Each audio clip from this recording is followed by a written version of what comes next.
Welcome to the Deep Dive, where we take a stack of information and pull out the most fascinating bits specifically for you. Yep, it's like your shortcut to being seriously well-informed. Exactly, without having to, wade through everything yourself. And you've given us some truly enchanting source material this time. Excerpts telling a rather unexpected story about a figure we all think we know. Absolutely. Today we're diving headfirst into a topic that's probably more surprising than you ever imagined. The origin of the Easter Bunny. Right. And our mission to uncover the surprising and, well, frankly, quite whimsical beginnings laid out in these stories. So what do you make of this initial premise? Where does it start? Okay, let's unpack this. The story kicks off in a tranquil forest, Great Britain, about 2 centuries ago, so 19th century. Okay. What stands out right away is how ordinary our main character is at first. Yeah, picture this. A mossy forest, sunlight coming through the leaves, and just a completely normal bunny, Snow White fur, hopping along. Nothing special yet. Nope. Sets a very grounded scene, doesn't it, before things get, well, weird. It does. Until our little bunny has this accident, takes a tumble over a ledge. Whoops. But the fascinating thing isn't just the fall. It's how he lands. Totally unexpected. How so? Instead of, landing on all fours like any normal bunny, he somehow twists and lands right on his hind feet. Squarely. Wait, really? Standing up? Standing up. It's this deviation from the norm that just kicks off his whole journey. Can you imagine the shock? For the bunny, I mean. Yeah. He's wobbling, probably a bit dizzy. Definitely disoriented. But upright.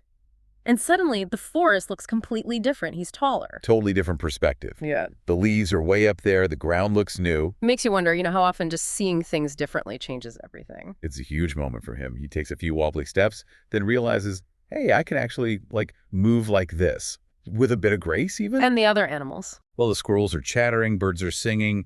They're all watching this weird spectacle. Though that initial curiosity, it shifts, doesn't it? It does, but at first, he's loving it. He starts hopping, really hopping, way higher than before, feeling super agile. He's thrilled. Totally. He actually declares, "This is amazing. I'm tall and fast and can touch the sky. I'll never go back to 4 legs."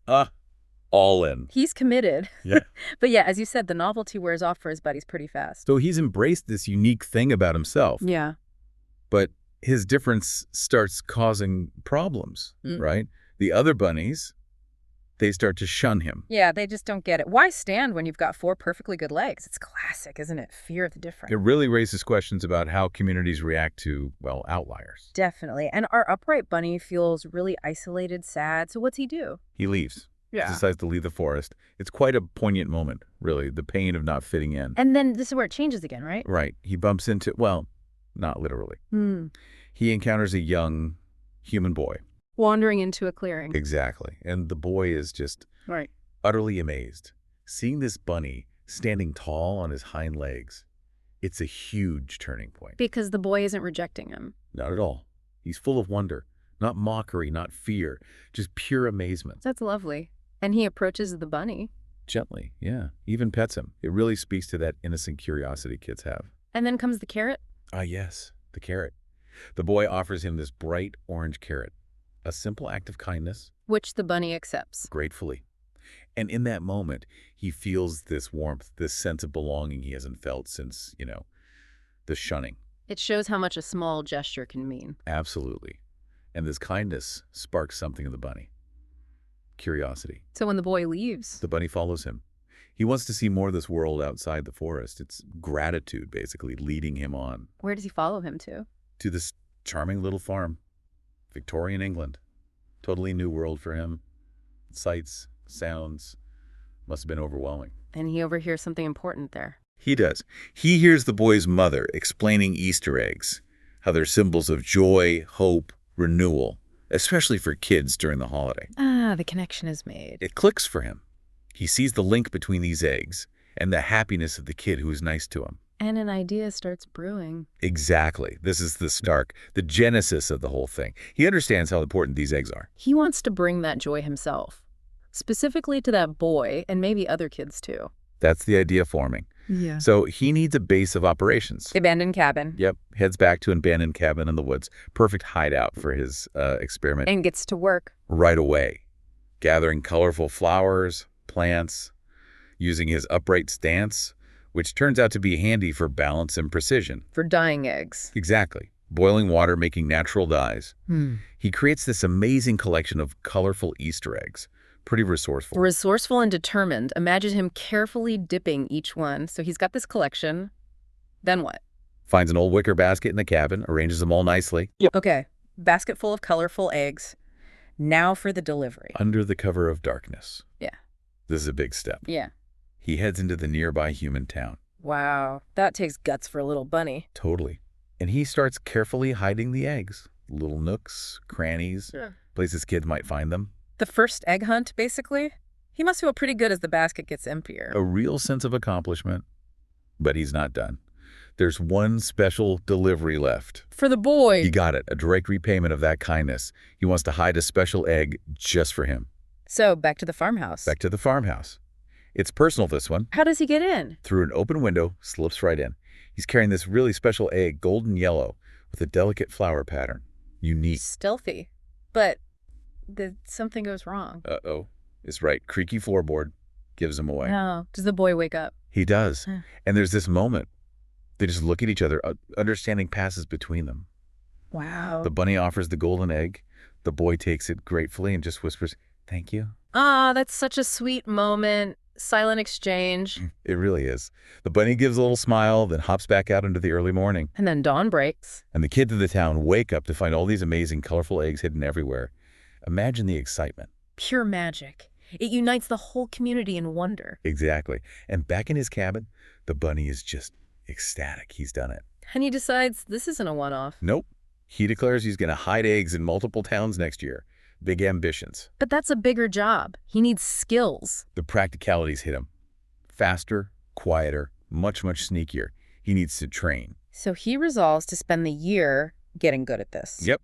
And around this time, the villagers, hearing whispers, maybe catching glimpses, they start calling him The Easter Bunny. the Easter Bunny. It just sort of happens organically. And he likes the name. He embraces it, gives him a real sense of purpose, but he knows he needs help, or at least needs to improve his skills dramatically. So, time for some training. Who does he go to? Forest friends. First up, the squirrels. Okay, what's the deal? Acorns. He offers them acorns for lessons in speed and climbing. Smart barter. Are the squirrels game? A bit skeptical at first, this weird upright bunny. Yeah. But acorns are acorns, so they agree. Ha! Practical squirrels. So this gray squirrel, his mate, some younger mischievous ones, they teach him. Leaping using those powerful hind legs, landing softly. Precision. So parkour lessons from squirrels. Pretty much. And climbing, too. Using hind legs to push, gripping bark, moving smoothly, quietly, feeling the tree's rhythm, even using branches as little platforms. You can just picture him trying to copy this. Totally. Then they teach him how to disappear fast. Vanishing lessons. Awareness of surroundings, timing, quick moves, and silence. Absolute silence, blending in. Evading sight, key skills for Easter Eve. Okay, speed, agility, stealth. Who's next? The roe deer. He offers her berries for lessons in silent movement. Another good trade. What's the deer's secret? Mindful steps, heel to toe, using his ears constantly listening. And patience, lots of patience. And he masters it. He does. He becomes incredibly quiet, really dedicated. Amazing. Still needs one more thing, though, right? Cunning. Slyness. For that, he goes to the fox. Risky. What's the payment? Chicken eggs.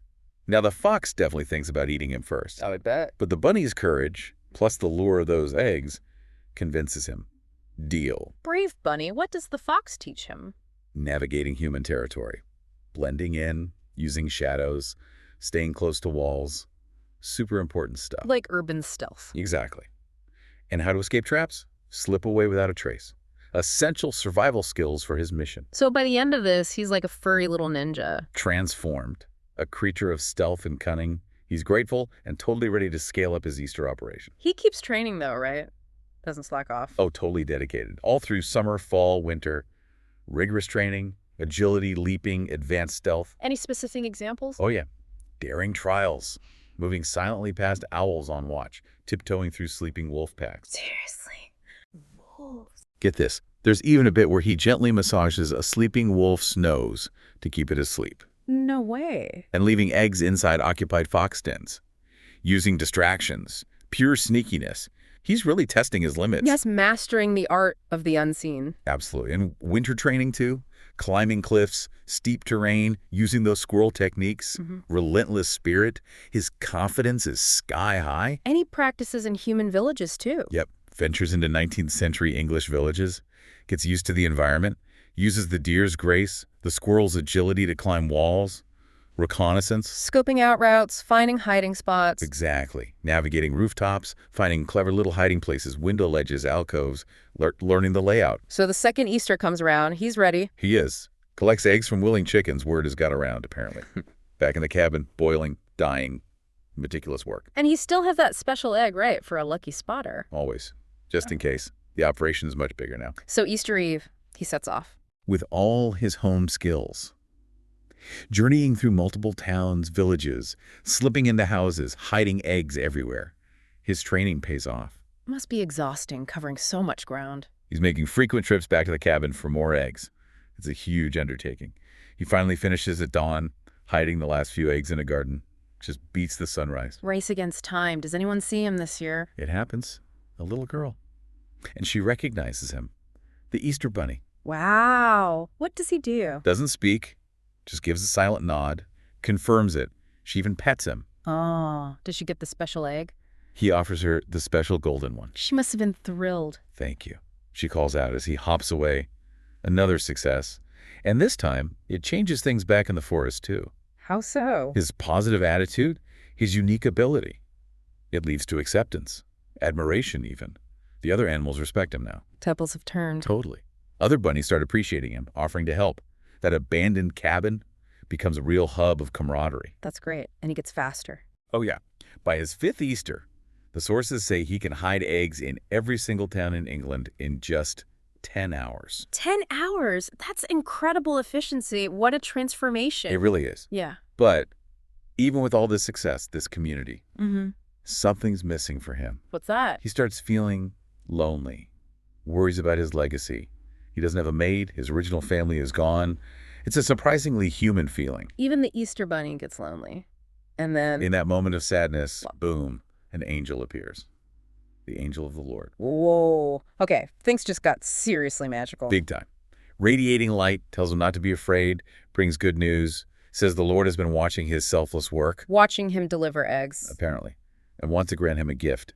This elevates the whole thing, doesn't it? Divine recognition. What's the gift? Get this, immortality, Yeah. and the ability to hide eggs worldwide. Immortality and global reach. Does he hesitate? Not for a second. Agrees immediately. It's the solution to his legacy worries and lets him continue his mission forever. What happens then? Does he change? Instantly, he grows to human size. Feels young, full of energy. It's a major upgrade. Human-sized bunny. Okay, what else? The angel tells him to thump the earth. A hole appears, a long, frictionless tunnel. Whoosh. Where does he end up? In this huge, beautiful underground warren. A magical paradise, basically. Everything a bunny could need. And the angel explains his new powers. Yep. He can now create these miraculous rabbit holes anywhere, just by thumping his foot. Solves the travel problem. Instant oval transport.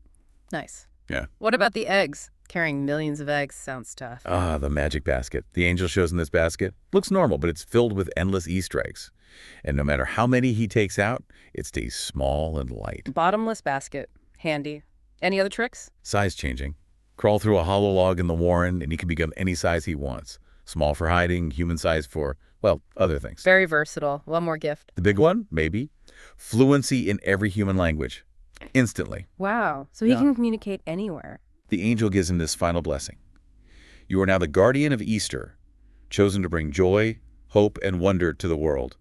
Powerful stuff. He must feel overwhelmed, but purposeful. Totally. Humble, but with this huge sense of purpose. Then the angel vanishes. Leaving him with a magical warren, a bottomless basket, and a worldwide mission.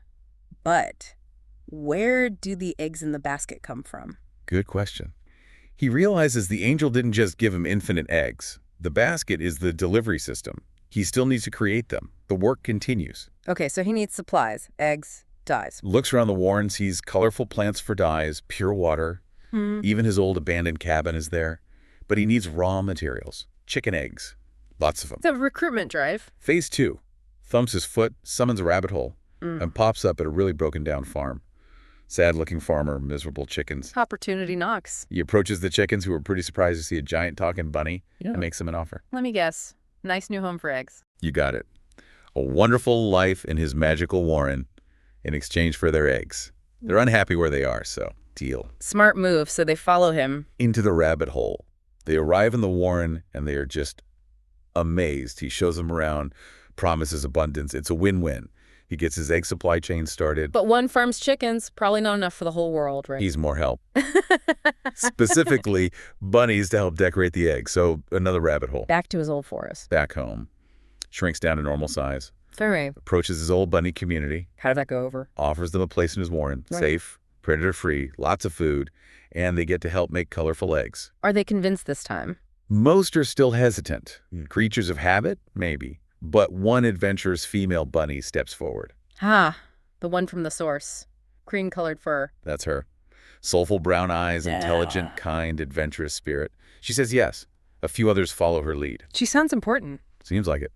He tells the others the invitation is always open, then takes his new recruits to the warren. His team is growing. Now he has helpers. Time to teach them the craft. Exactly. Decorating time. Shows them how to dip the eggs in the vibrant dyes, create intricate patterns. That adventurous female bunny must be loving it. She's totally captivated. He explains the symbolism too: white for purity, yellow for joy, green for growth. It's becoming a real tradition, a shared activity. They work together, making this amazing array of eggs. It really strengthens their bond, gives them a shared purpose, collaboration. And that cream-colored bunny, she becomes pretty central, doesn't she? It really steps up, becomes known as Miss Bunny, a source of cheerfulness, encouragement. As the Easter Bunny keeps bringing more bunnies and chickens in, the warren's buzzing. Miss Bunny, I like it. She takes initiative, too. Big time. She leads an effort to clean up and beautify the old cabin, gets other bunnies involved, sweeping, dusting, bringing in flowers, humming cheerful songs while they work. Making it a real home. How does the Easter Bunny react? He's astonished and so grateful. He praises her, remarks how everyone likes her. The name Miss Bunny sticks. She accepts it with pride. There's definitely a connection growing between them. Seems that way.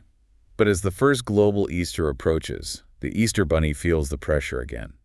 Big time. Understandable. It's a huge step up. Miss Bunny finds him in the cabin, looking worried. He confides his fears, hiding eggs worldwide for the first time. Can he really do it? And she supports him. Absolutely. She's his rock. Reminds of everything he's overcome, his new powers, her unwavering faith in him. Her encouragement is crucial. So feeling better, he asks for her help with something special. The special egg.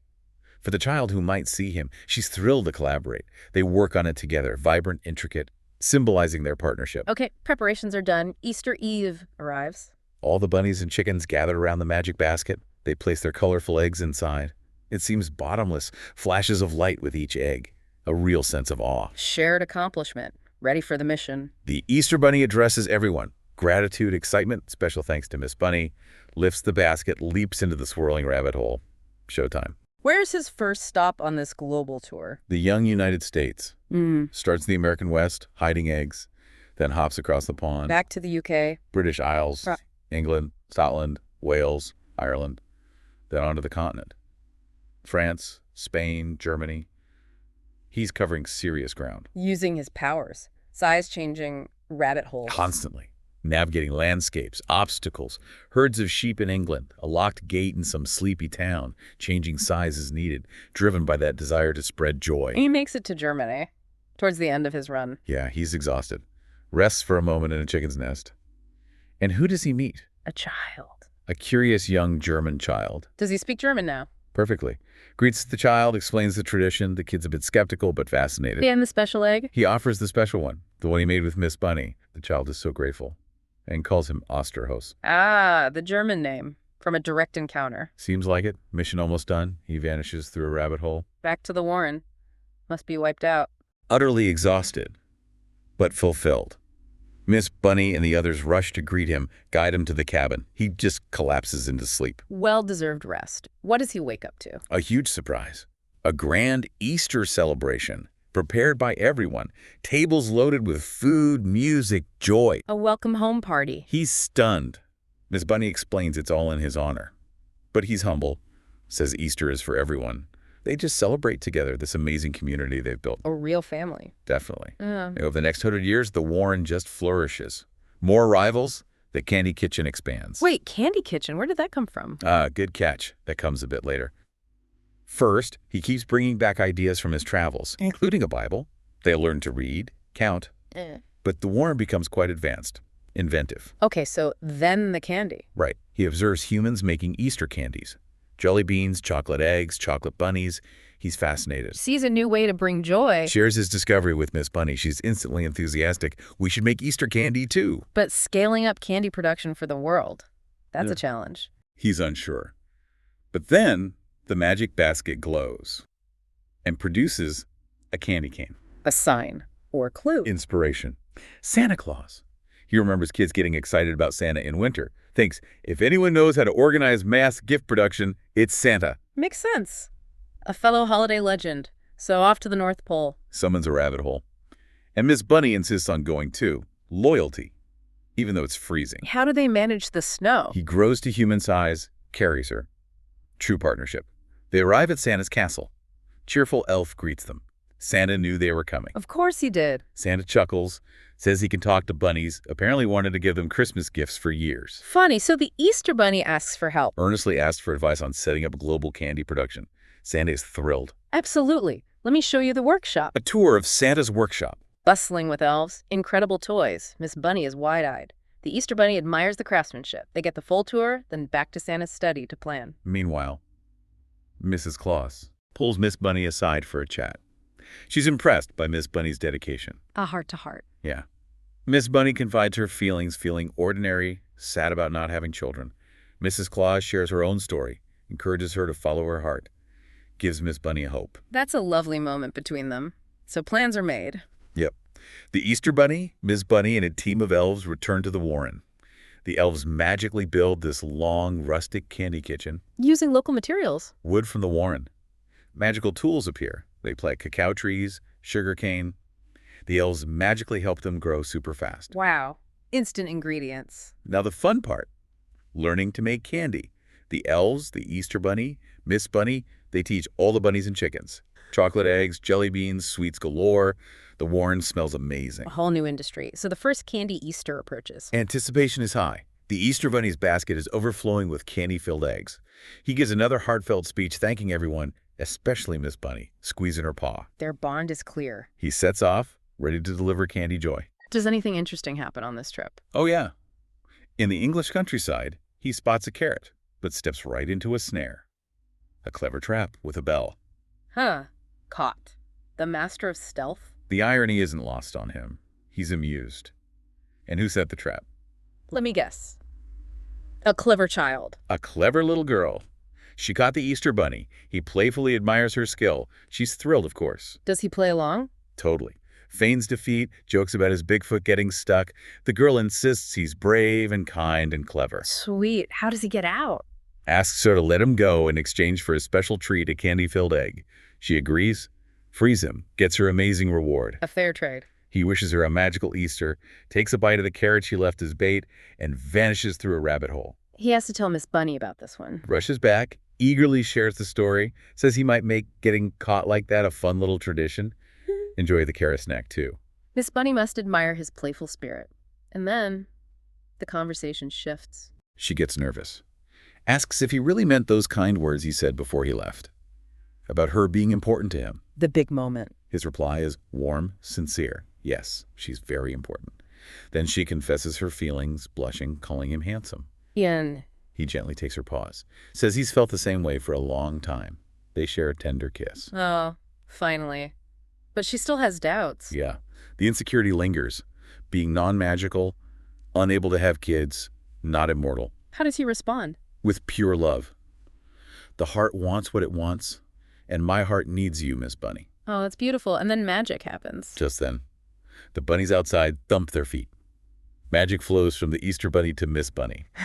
They both transform to human size. She gets powers, becomes immortal. Yes. Astonished, overjoyed, he's so relieved, they embrace. Another kiss. The whole Warren cheers. She's finally his equal in magic. Amazing. What happens next? Proposal. Pretty soon. They're planning new egg patterns. He surprises her with roses, kneels down, A gold paw-sized ring with tiny diamonds. Made with elf help, of course. Yeah. Miss Bunny, will you marry me? And she says, Yes. Overjoyed, they send invites to the clauses. Gifts arrive, a vest for him, a floral wedding dress for her. a wedding in the Warren. Beautiful ceremony, flower-filled clearing, chicken flower girl, bunny ring bearer. She looks radiant, he's smitten. Who officiates? The angel of the Lord returns. Asks the questions, they exchange heartfelt I do, a sense of peace, a blessing. Miss Bunny becomes Mrs. Bunny. So they're married. How are the next 100 years? The Warren thrives. Candy Kitchen expands. Easter excitement grows each year. Their love story is central to it all. Do we see them later on? Yep, for their 100th Easter together, Mrs. Bunny makes him a beautiful embroidered vest. He loves it, gives her a kiss before heading out. Kids even glimpse the new vest. Sweet tradition. He returns, exhausted as always. She welcomes him lovingly. They rest, wake up to the celebration. Does she have a matching outfit? She shows him her matching floral dress she made.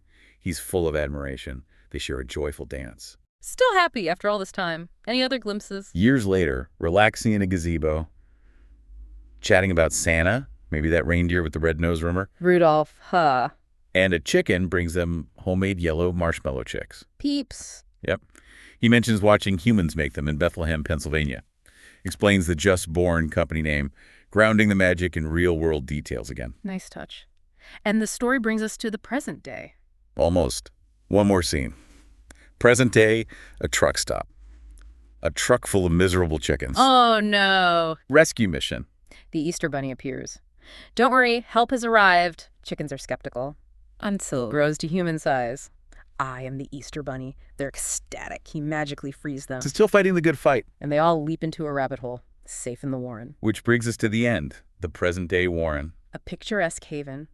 The Easter Bunny and Mrs. Bunny together, paws intertwined, reflecting on their adventures, their blessings, twilight peace, harmony, the enduring spirit of Easter, powered by love. Wow, what a story. Not what I expected at all. Right, so to wrap up, we've uncovered this surprisingly detailed, really magical origin story.